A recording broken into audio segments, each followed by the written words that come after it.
لله نحمده ونستعينه ونستغفره ونعوذ بالله من شرور انفسنا ومن سيئات اعمالنا ومن يهده الله فلا مضل له ومن يضلل فلا هادي له واشهد ان لا اله الا الله وحده لا شريك له واشهد ان محمدا عبده ورسوله يا أيها الذين آمنوا اتقوا الله حق تقاته ولا تموتن إلا وأنتم مسلمون يا أيها الناس اتقوا ربكم الذي خلقكم من نفس واحدة وخلق منها زوجها وبث منهما رجالا كثيرا ونساء واتقوا الله الذي تساءلون به والأرحام إن الله كان عليكم رقيبا يا أيها الذين آمنوا اتقوا الله وقولوا قولا سديدا يصلح لكم أعمالكم ويغفر لكم ذنوبكم ومن يطع الله ورسوله فقد فاز فوزا عظيما أما بعد فإن خير الحديث كتاب الله وخير الهدي هدي محمد صلى الله عليه وسلم وشر الأمور محدثاتها وكل محدثة بدعة وكل بدعة ضلالة وكل ضلالة في النار. أعوذ بالله من الشيطان الرجيم. بسم الله الرحمن الرحيم. مثل الذين ينفقون أموالهم في سبيل الله كمثل حبة أنبتت سبع سنابل في كل سنبلة 100 حبة واللہ یضاعف لمن یشاء واللہ واسع علیم. ہر طرح کی تعریف بڑائی اور بزرگی اس اللہ رب العزت کے لیے ہے جو سارے جہان کا خالق و مالک مربی اور پالنہار ہے. انگنت بے شمار درود و سلام نازل ہو اس کے تمام انبیاء علیہ الصلوۃ والتسلیم پر، خصوصاً نبی آخر الزمان احمد مصطفیٰ محمد مصطفیٰ صلی اللہ علیہ وسلم پر. حاضرین جمعہ، دین و ملت ساتھیوں، نوجوانوں اور بزرگوں، پردہ نشین خواتین، میں نے آپ کے سامنے سورۃ البقرہ کی ایک آیت پڑھی ہے اور اس آیت کی روشنی میں آج کے خطبہ جمعہ کا موضوع ہے انفاق فی سبیل اللہ کی اہمیت اور فضیلت. انفاق کے معنی ہوتے ہیں خرچ کرنا، دینا. فی سبیل اللہ، اللہ کے راستے میں، اللہ کے راستے میں خرچ کرنا، دینا، جسے ہم عمومی طور پہ صدقہ کے نام سے جانتے ہیں. اس کی اہمیت کیا ہے، اس کی فضیلت کیا ہے، اسی کی وضاحت میں کرنا چاہتا ہوں. دوستو، ہم جتنی بھی عبادات انجام دیتے ہیں ان عبادات کی دو شکلیں، فرض اور نفل. جہاں تک معاملہ فرائض کا ہے تو ان کی ادائیگی لازم اور ضروری ہے. اگر انسان اس کے اندر کوتاہی کرتا ہے تو وہ گنہگار ہوگا. رہی بات نفل کی، تو یہ نفلی جو عبادات ہیں اگر ہم انجام نہیں دیتے ہیں تو ہمیں کوئی گناہ نہیں ملتا ہے، اور اگر کرتے ہیں تو اللہ رب العزت ہمارے نامہ اعمال کے اندر ثواب درج کرتا ہے، لکھتا ہے. اور یہ نفلی عبادات ہمارے فرائض کے اندر کوتاہیاں جو ہوتی ہیں ان کوتاہیوں کے ازالے کا ذریعہ اور سبب. ان میں سے ایک ہے صدقہ، یعنی اللہ کے راستے میں خرچ کرنا.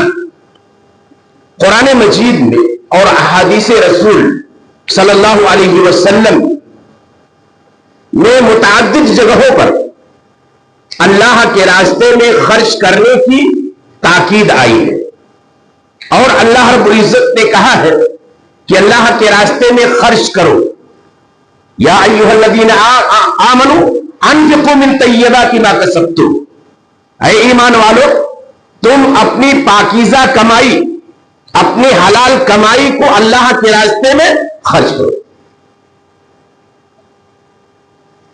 دوستو، اللہ کے راستے میں خرچ کرنے اور دینے سے فائدہ کیا ہوگا ہم کو اور آپ کو؟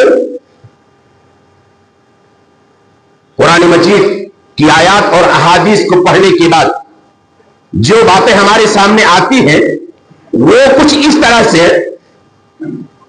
پہلا فائدہ ہے دنیاوی فائدہ.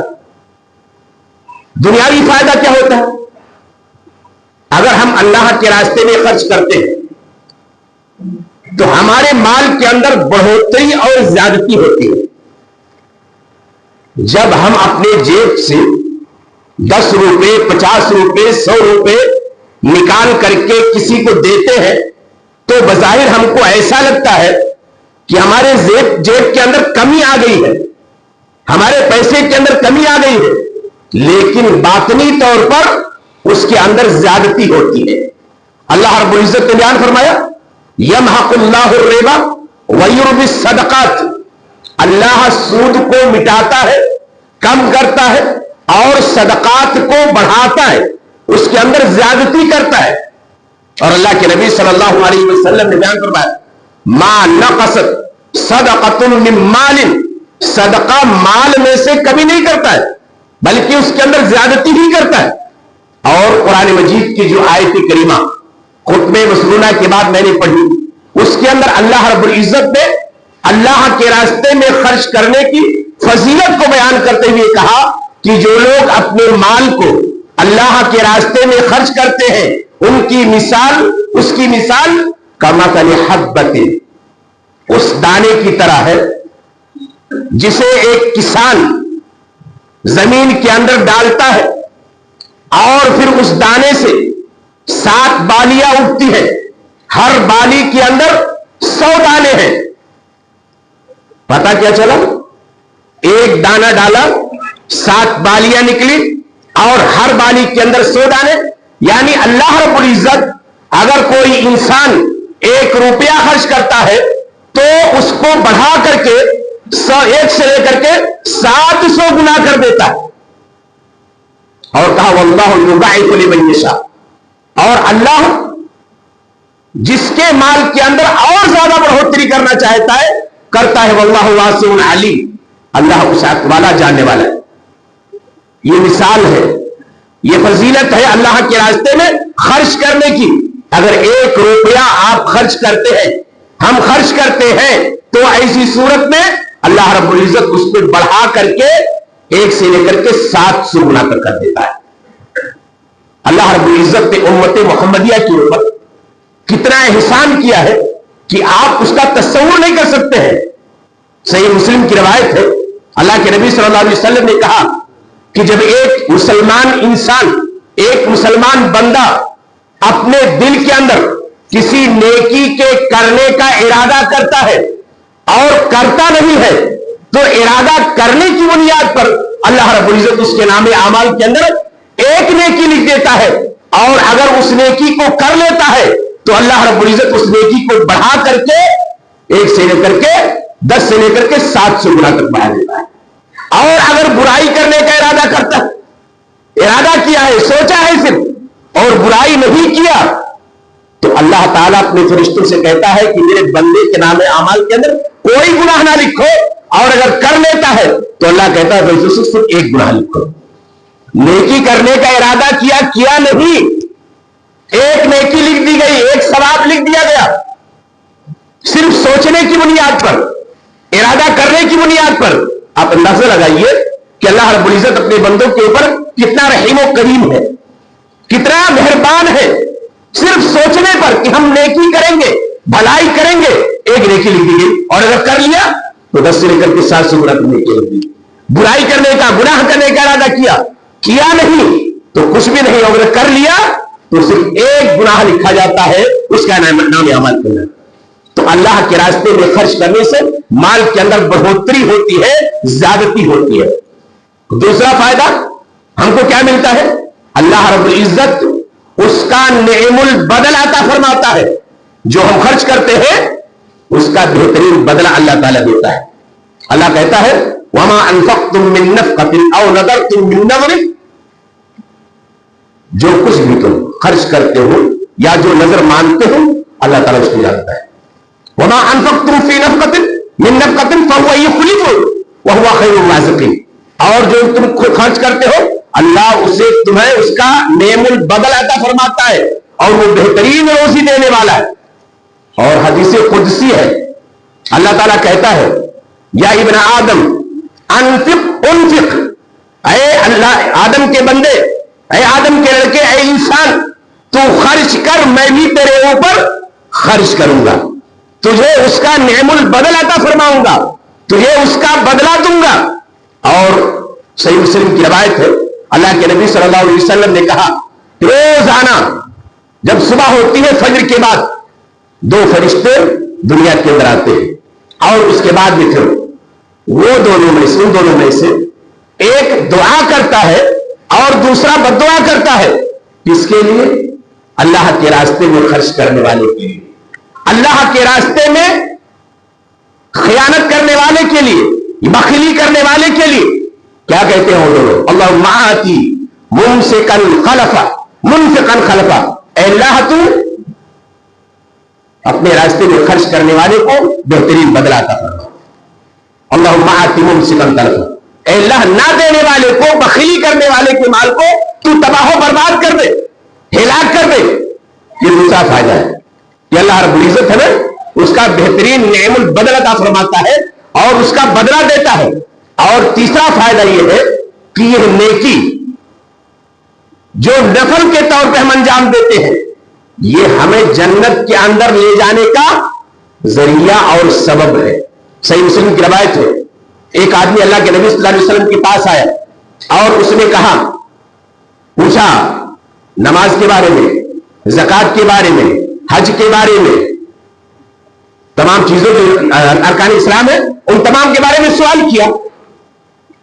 اللہ کے نبی نے اس کو بتایا، جب کہا کہ اللہ رب العزت نے تمہارے اوپر 5 وقتہ نماز فرض کرا دیا تو کہا کیا اس کے علاوہ بھی ہے؟ کہا الا ان تتقوا، الا کہ تم بتاؤ نفل کی کرو۔ کہا زکوٰۃ کو فرض کرا دیا، کہا اس کے علاوہ اور کچھ بھی ہے؟ کہا کہ نہیں، اس کے علاوہ کیا ہے؟ اگر بطور نفل حج کرتے ہو کوئی حج کی بات نہیں۔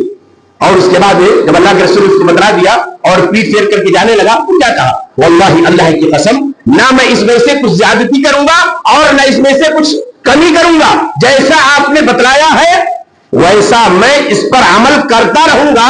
اللہ کے نبی صلی اللہ علیہ وسلم نے کہا افلح ان صدقہ، اگر اس نے سچ کہا ہے تو یہ کامیاب ہوا۔ اور ایک روایت میں ہے کہ اگر اس نے سچ کہا تو جنت کے اندر داخل ہوا۔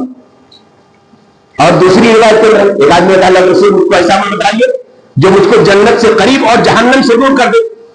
آپ نے بہت ساری باتیں بتلائی، ان میں سے آپ نے زکوٰۃ کو بتلایا، صدقات و خیرات کو بتلایا، کہا کہ زکوٰۃ یہ تم کو اللہ کے بہت زیادہ قریب کرنے والی ہے، جنت سے قریب کرنے والی، جہنم سے دور کرنے والی، تو یہ نیکی ہم کو جنت کے اندر لے جانے گی۔ یہ تیسرا فائدہ ہے۔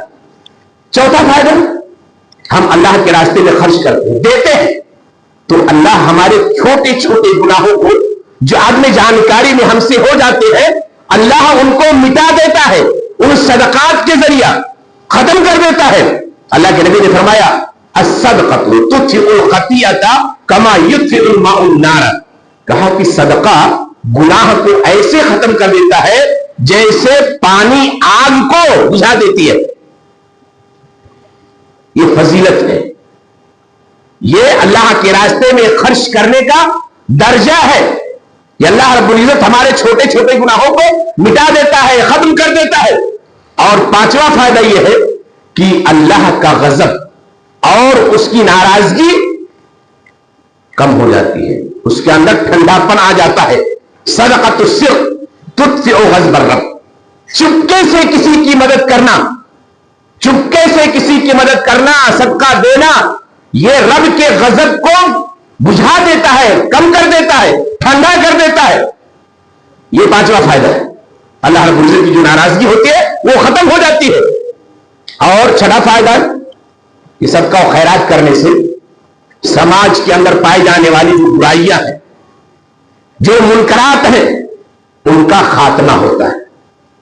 حضرت ابو ہریرہ کی روایت ہے، لمبی روایت ہے. اللہ کے نبی صلی اللہ علیہ وسلم نے بیان کہا کہ ایک آدمی رات میں مال لے کر کے نکلا کہ ہم اللہ کے راستے میں خرچ کریں گے. اتفاق سے وہ مال اس کا ایک چور کے ہاتھ میں چلا گیا. اب صبح باتیں ہونے لگی کہ آج ایک چور کو صدقہ دیا گیا ہے. دوسرے دن لے کر کے نکلا تو ایک فاحشہ عورت کے ہاتھ میں باتیں ہونے لگی کہ ایک فاحشہ عورت کو زکات دی گئی، صدقہ دیا گیا ہے. تیسرے دن لے کر کے نکلا تو ایک مالدار کے ہاتھ میں چلا گیا. وہ صبح ہوئی بات کرنے لگے لوگ کہ مالدار کو صدقہ دیا گیا ہے. اللہ کے نبی صلی اللہ علیہ وسلم کہتے ہیں کہ جب یہ بات پیش ہوئی تو اللہ کے نبی صلی اللہ علیہ وسلم نے کہا گھبرانے کی کوئی بات نہیں ہے. ہو سکتا ہے چور کے ہاتھ میں جو تمہارا صدقہ گیا وہ چوری کرنے سے باز آ جائے، چوری کرنے سے باز آ جائے. ہم اور آپ جانتے ہیں ہمارے سماج اور معاشرے کے اندر جہاں بہت ساری برائیاں ہیں ان میں سے ایک برائی چوری کی ہے. بہت سارے ہمارے بچے 10 سال سے لے کر کے 8 سال سے لے کر کے 15 اور 20 سال تک کے اپنی خواہشات نفسانی کو پورا کرنے کے لیے چوری کا راستہ اختیار کرتے ہیں. اور کبھی کبھار تو ایسا ہوتا ہے جب انسان کا پیٹ نہیں بھرتا ہے تو اپنے پیٹ کو بھرنے کے لیے چوری کا راستہ اختیار کرتا ہے. کہا ہو سکتا ہے چور کے ہاتھ میں مال گیا تو چوری کرنے سے باز آ جائے اور ایک برائی جو اس کے اندر پائی جاتی تھی اس کا خاتمہ ہو جائے. کہا فاحشہ عورت کے ہاتھ میں جو مال گیا ہو سکتا ہے کہ وہ اپنے اس غلط کام سے باز آ جائے، رک جائے. آپ جانتے ہیں بہت ساری خواتین ہمارے سماج اور معاشرے کی کچھ تو ایسی ہیں کہ جن کو زبردستی اس برائی کے اندر ڈالا جاتا ہے، کچھ ایسی ہیں جو اپنے پیٹ کے بھوک کو مٹانے کے لیے اس طرح کے غلط کام اور اس طرح کے غلط افعال انجام دینے پر وہ مجبور ہوتی ہے. اللہ کے نبی نے کہا کہ ہو سکتا ہے فاحشہ عورت کے ہاتھ میں زکات صدقہ گیا ہے اور وہ اس برائی سے باز آ جائے اور اس کے بعد میں مالدار کے ہاتھ میں جو صدقہ گیا ہے ہو سکتا ہے عبرت حاصل کرے. یار لوگ اللہ کے راستے میں خرچ کر رہے ہیں، ہمیں بھی اللہ کے راستے میں خرچ کرنا چاہیے. تو اللہ کے نبی صلی اللہ علیہ وسلم نے کہا کہ سماجی اور اخلاقی جو جرائم ہیں اللہ کے راستے میں خرچ کرنے سے ان کا خاتمہ ہوتا ہے. یہ برائیاں دور ہوتی ہیں سماج سے، معاشرے سے، اور ایک سماج ایک بہترین اور اچھا سماج اور معاشرہ بن جاتا ہے. یہ دنیاوی فائدے ہیں اللہ کے راستے میں خرچ کرنے کے. اخروی فائدہ کیا ہے؟ قبر کی حرارت اور قیامت کے دن کی جو گرمی ہے اس سے راحت و نجات ملے گی. اللہ کے نبی صلی اللہ علیہ وسلم نے کہا کل امرئ فی ظل صدقتہ حتی یفصل بین الناس. کہا کہ ہر انسان اپنے صدقہ کے سائے میں ہوگا. بارہ آپ نے سنا ہے قیامت قائم ہوگی، لوگ میدان محشر کے اندر اکٹھا ہوں گے اور وہاں سورج سوانیزے کے اوپر ہوگا. آج کروڑوں میل کے فاصلے پر ہونے کے باوجود جب وہ اپنی حرارت کو چھوڑتا ہے، اپنی گرمی کو چھوڑتا ہے تو ہم اس کی شدت کو، ہم اس کی تمازت کو، ہم اس کی گرمی کو برداشت نہیں کر پاتے ہیں. لیکن جب سوانیزے پر ہوگا تو ایسی صورت میں پھر ہم اس کی گرمی کو کیسے برداشت کر پائیں گے؟ انسان اے سی کا سہارا لیتا ہے، انسان کولر کا سہارا لیتا ہے، انسان ہواؤں کا سہارا لیتا ہے، انسان درخت کا سہارا لیتا ہے، اس کی چھاؤں میں بیٹھ کر کے اس کی گرمی کو ختم کرنے کی کوشش کرتا ہے. لیکن اس وقت جب اللہ کے عرش کے سائے کے علاوہ کوئی سایہ نہیں ہوگا تو ایسی صورت میں اللہ کے نبی نے کہا کہ وہ صدقہ انسان کے لیے اس شدت سے اور اس حدت سے اور سورج کی تپش سے بچانے کے لیے سایہ بن کر کے آئے گا اس کے لیے. کل امرئ فی ظل صدقتہ، ہر انسان اپنے صدقہ کے سائے میں ہوگا یہاں تک کہ لوگوں کے درمیان فیصلہ کر دیا جائے. اور دوسرا فائدہ اخروی کیا ہوگا؟ میں نے ذکر کیا جنت ملے گی.